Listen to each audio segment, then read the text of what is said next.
Baik, pertama saya dan teman-teman kelompok saya berdiskusi secara offline, yaitu bertemu secara tatap muka mengenai pertemuan diskusi untuk membahas materi yang kami pelajari pada minggu ini. Saat berdiskusi kami mencari jurnal dengan bantuan ChatGPT. Setelah memastikan indeksnya masih termasuk kriteria yang bagus, barulah kami meminta bantuan ChatGPT untuk memecahkan memberikan beberapa contoh permasalahan yang ada dalam jurnal tersebut. Kemudian kami masing-masing mengambil permasalahan sendiri. Nah, saya mengambil permasalahan mengenai kenapa kandungan eksosom itu berubah saat penuaan, dan juga bagaimana hal itu bisa mengaruhi terapi obat. Setelah itu saya mencari jurnal yang membahas mengenai hal ini, kemudian memastikan indeksnya, yaitu sudah terindeks Scopus Q1, barulah saya mengirimkan filenya yang sudah ditranslate kepada ChatGPT untuk minta bantuan untuk menjabarkan beberapa isi di dalam jurnal tersebut. Setelah dijabarkan oleh ChatGPT, kemudian saya membandingkan dengan isi dari jurnal itu yang saya baca sendiri untuk memastikan kebenaran isinya.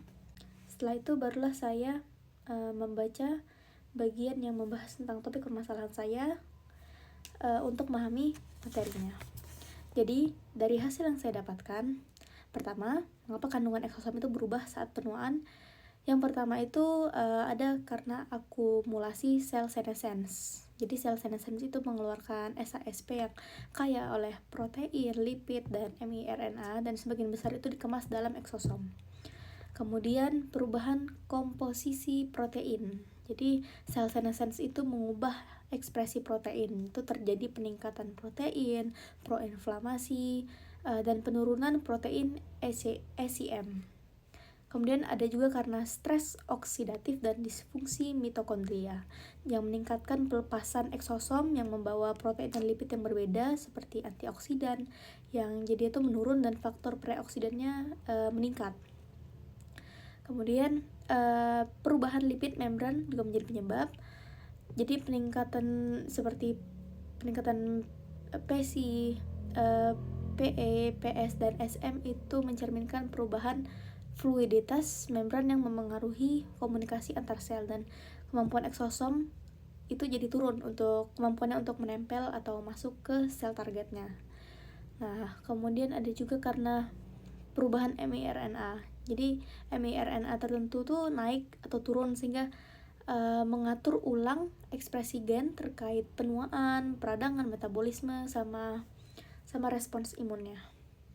Kemudian yang keduanya tentang kenapa perubahan ini tuh yang sudah saya sebutkan tadi itu bisa mengaruhi terapi obat. Yang pertama karena modulasi respons imun dan inflamasi, yaitu eksosom dari sel tua yang mengandung protein inflamasi itu dapat mengaruhi sensitivitas jaringan terhadap obat antiinflamasi dan juga obat imunoterapi. Kemudian ada juga perubahan metabolisme sel. Ini miRNA eksosom yang mengatur gen transport obat dan enzim metabolisme itu jadi bisa mengubah farmakokinetik dan efektivitas obatnya jadi ikut berubah. Lalu remodeling ECM, penurunan protein struktural ECM tuh bisa mengubah distribusi obat dalam jaringan. Jadi kayak mengubah kerja penetrasi obat kemoterapi di tumor misalnya. Kemudian ada juga perubahan lipid eksosom. Ini memengaruhi pengiriman obat berbasis nanopartikel atau eksosom yang bekerja sebagai vektor terapi karena komposisi membran itu mempengaruhi fusi dengan sel target.